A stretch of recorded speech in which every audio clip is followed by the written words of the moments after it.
Saúdo a todos com a paz de nosso Senhor e Salvador Jesus Cristo. Que Deus nos abençoe neste dia, quando examinamos mais uma vez a sua santa e bendita palavra.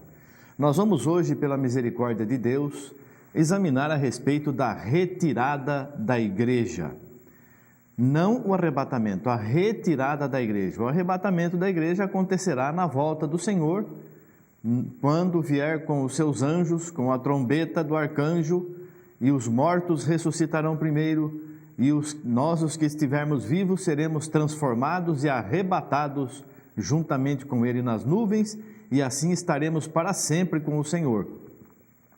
Esse é o arrebatamento que nós vemos em Coríntios, que nós vemos em 1 Tessalonicenses, 2 Tessalonicenses, mas aqui nós vemos, antes do arrebatamento, nós vemos a retirada da igreja. O que é essa retirada? Em que consiste Deus retirar a igreja do meio do povo para deixar no lugar preparado antes do arrebatamento?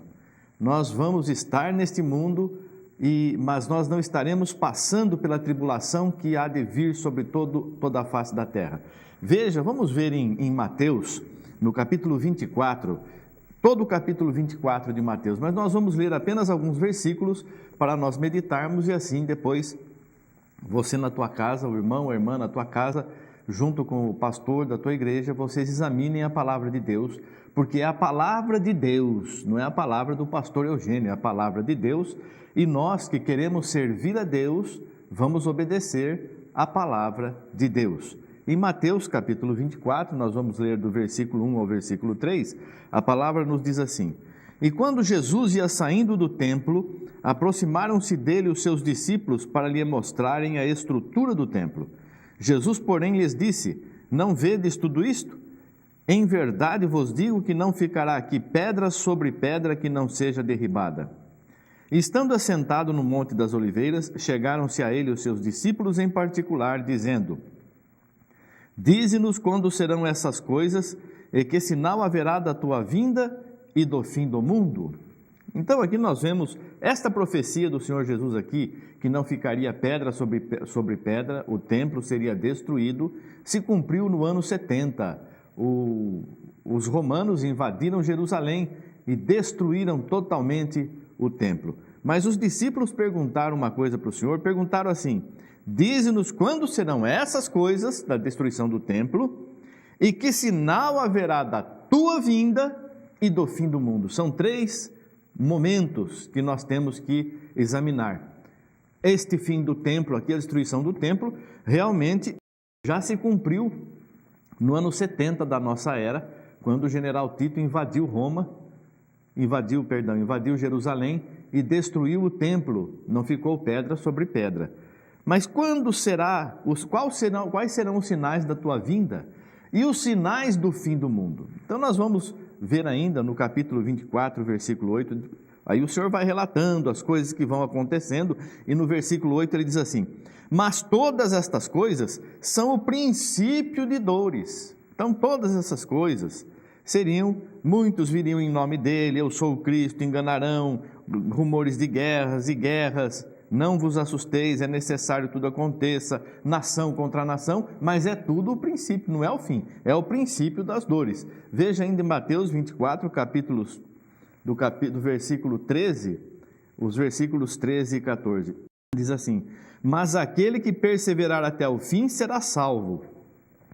Nós, servos de Deus, precisamos perseverar em servir a Deus, porque muitas coisas vão acontecer que vai fazer com que você se sinta um inútil, que você se sinta abandonado, que você se sinta sem Deus e que você está perdendo o seu tempo sem viver o mundo, porque o amor de muitos iria esfriar, muitos, e se por se multiplicar a iniquidade, o amor de muitos esfriará. Esse é o versículo 12. O versículo 13 diz assim: Mas aquele que perseverar até o fim, esse será salvo. Embora o amor das pessoas vão esfriando, as pessoas vão perdendo o amor, vão perdendo a compaixão, vão perdendo a comunhão com Deus, a comunhão com a igreja, a comunhão com os irmãos, vão abandonando o caminho, nós temos que perseverar até o fim. E este evangelho do reino será pregado em todo o mundo, em testemunho a todas as gentes, e então virá o fim.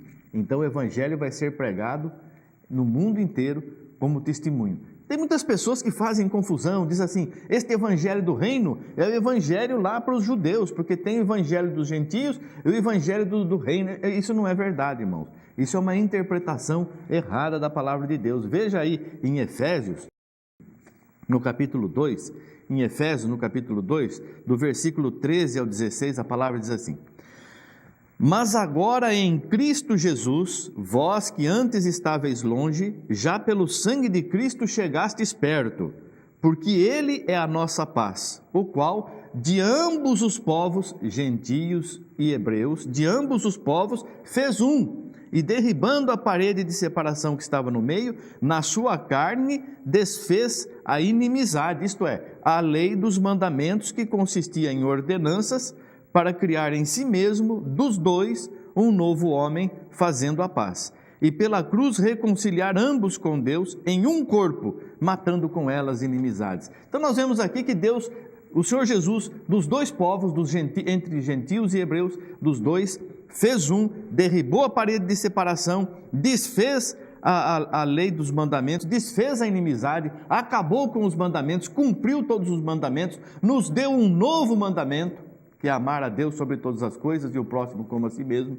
Então não tem dois evangelhos, existe uma só igreja. Se o hebreu, se o judeu hoje quiser ser salvo, ele tem que aceitar Jesus para ser salvo. Ele não pode esperar que venha o Messias. O Messias já veio, é chegado a vós o reino dos céus, mas não chegou para o judeu, chegou para todo mundo. Então não tem dois evangelhos, tem um evangelho só. E aquele que quiser ser salvo tem que aceitar a Jesus como seu Salvador. Lá em Israel, eles vão aceitar Yeshua, que é o nome de Jesus lá em Israel. Nós aceitamos Jesus aqui, que foi o nome que o Senhor permitiu que nós conhecêssemos. Como aconteceu com José do Egito, lá em Israel chamava José, lá no Egito chamava-se Zafenat Paneia, que foi o faraó que deu, mas era o Salvador do mundo. Salvador do mundo daquele tempo, uma representação de Cristo. Então nós vemos aqui, nós temos, muitas coisas vão acontecendo, nós temos que perseverar nos caminhos do Senhor. Uns estão ficando ricos, outros estão abandonando o caminho do Senhor para ir após outra carne, outros estão tendo revelações mentirosas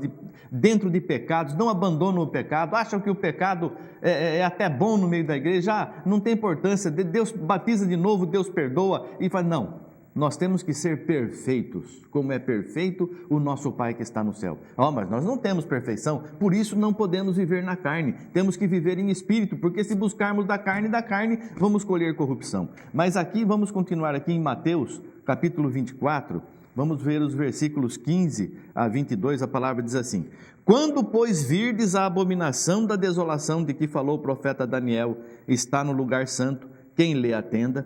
Então os que estiverem na Judéia fujam para os montes. Quem estiver sobre o telhado não desça a tirar alguma coisa de sua casa. E quem estiver no campo não volte atrás a buscar os seus vestidos. Mas ai das grávidas e das que amamentarem naqueles dias, e orai para que a vossa fuga não aconteça no inverno nem no sábado, porque haverá então grande aflição como nunca houve desde o princípio do mundo até agora, nem tampouco há de haver. E se aqueles dias não fossem abreviados, nenhuma carne se salvaria, mas por causa dos escolhidos serão abreviados aqueles dias. Então você vê aqui, a abominação da desolação é o anticristo. Quando ele estiver no lugar de que falou o profeta Daniel, a abominação da desolação de que falou o profeta Daniel, está no lugar santo, quem lhe atenda, o anticristo vai estar reinando, vai estar sentado como Deus, querendo parecer Deus, e ele vai ser contra tudo que se chama Deus ou se adora, vai mandar numeração, as pessoas serão perseguidas, haverá uma perseguição de todo mundo, quem não aceitar será morto, e fará com que sejam mortos aqueles que não adorarem a besta ou o sinal da besta, fará com que sejam mortos fisicamente mesmo. Então o que nós temos que fazer? Nós temos que estar atentos quando a abominação da desolação estiver no lugar santo, quando esse anticristo estiver reinando. A recomendação, o anúncio do Senhor: o que estiver na Judéia, fuja para os montes. Quem estiver na Judéia, nesta ocasião, tem que fugir para os montes. Nós não estamos na Judéia, talvez não estaremos na Judéia neste período. Vamos fugir para onde o Senhor nos dirigir, para onde o anjo do Senhor nos levar. Quem estiver sobre o telhado, não se preocupe em pegar alguma coisa dentro de casa. Quem estiver no campo, não volte atrás a buscar os seus vestidos. Ai das grávidas e das que amamentarem naqueles dias, e orem para que a sua fuga não seja no sábado, nem no inverno. No inverno é muito difícil, nós não vamos ter tempo de fazer mala. Nós vamos ter que sair, fugir, esconder, retirar. Não seja no sábado, porque vai ter muita gente ainda guardando o sábado e não pode violar a jornada de sábado, que é 800 metros, 1 quilômetro. Vai fugir para onde? 1 quilômetro. Então, ai daqueles que estão guardando o sábado. Nós temos que guardar Jesus na nossa vida.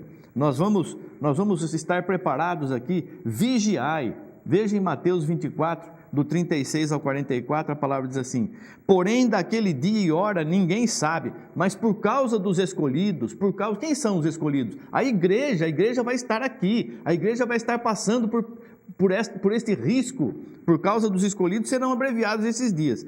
Porém daquele dia e hora ninguém sabe, nem os anjos do céu, nem o Filho, mas unicamente meu Pai. E como foi nos dias de Noé, assim será também a vinda do Filho do Homem. Porquanto, assim como nos dias anteriores ao dilúvio, comiam, bebiam, casavam e davam-se em casamento até o dia em que não entram na arca, e não o perceberam, até que veio o dilúvio e os levou a todos. Assim será também a vinda do Filho do Homem. Então estando 2 no campo, será levado um e deixado outro. Estando 2 moendo no moinho, será levada uma e deixada a outra. Vigiai, pois, porque não sabeis a que hora de vir o vosso Senhor. Mas considerai isso: se o pai de família soubesse a que vigília da noite havia de vir o ladrão, vigiaria e não deixaria minar a sua casa. Por isso estai vós apercebidos também, porque o Filho do Homem há de vir a hora em que não penseis. Vai estar tudo certo, tudo normal, tudo correndo às mil maravilhas, um casando, outro trabalhando, um no campo, outro dormindo, tudo certinho. Aí um será chamado para seguir a Jesus, o outro não vai aceitar. Vocês se lembram da parábola das 10 virgens? 5 estavam com azeite, 5 tinham o Espírito Santo, 5 estavam em contato com Deus e 5 não estavam em contato com Deus, embora fossem virgens e quisessem estar em contato com Deus, mas estavam mais preocupados com as coisas do mundo. Então 5 daquelas 10 viram, ouviram, sentiram, conheceram que o Senhor estava chegando, ouviram a voz: eis que o Senhor está à porta. Então nós assim também, vigiai, nós não sabemos, 2 estarão no campo, um vai ser levado, outro deixado, 2 na cama, um será acordado, despertado: vamos embora, meu servo, minha serva, vamos embora. Assim como foi nos dias de Noé. Nos dias de Noé tem gente que fala assim: está vendo, a igreja vai ser arrebatada, porque o Noé não passou pelo dilúvio. É claro que passou pelo dilúvio. Noé foi o único que sobreviveu ao dilúvio. Nós passaremos pela tribulação, nós estaremos num lugar separado, num lugar preparado. Veja em Apocalipse capítulo 12, os versículos 3 ao 6 diz assim: e viu-se outro sinal no céu, e eis que era um grande dragão vermelho, que tinha 7 cabeças e 10 chifres, sobre as suas cabeças 7 diademas, e a sua cauda levou após si a 1/3 das estrelas do céu, e lançou-a sobre a terra. E o dragão parou diante da mulher que havia de dar à luz, para que, dando ela à luz, lhe tragasse o filho. Isso aqui é o nascimento de Jesus Cristo. E deu à luz um varão, que há de reger todas as nações com vara de ferro, e o seu filho foi arrebatado para Deus e para o seu trono. Isso aqui é a ressurreição do Senhor Jesus. O Senhor Jesus veio, nasceu, venceu e foi arrebatado para Deus. E a mulher fugiu para o deserto, porque depois que o Senhor foi arrebatado, depois que o Senhor subiu ao céu, a igreja sofreu perseguição. A igreja sofreu perseguição e foram dispersos por toda a terra. E depois você vê também no capítulo 12, nos versículos 13 a 17, e quando o dragão viu que fora lançado na terra, perseguiu a mulher que dera à luz do dragão, perseguiu a igreja. E foram dadas à mulher 2 asas de grande águia, para que voasse para o deserto, ao seu lugar, onde é sustentada por um tempo e tempos e metade de um tempo, fora da vista da serpente. Então é esse momento que nós vamos ser retirados. A tribulação vai estar acontecendo no mundo, nós vamos ser retirados para o deserto. O deserto é um lugar onde você não tem compromisso, onde você não tem o que fazer. A única coisa que nós vamos fazer é orar, jejuar, glorificar o nome do Senhor. Mas nós estaremos aqui ainda, porque nesse momento, diz aqui, o dragão irou-se contra a mulher e foi fazer guerra ao resto da sua semente, os que guardam os mandamentos de Deus e têm o testemunho de Jesus Cristo. Esses aqui são as 2 testemunhas mártires.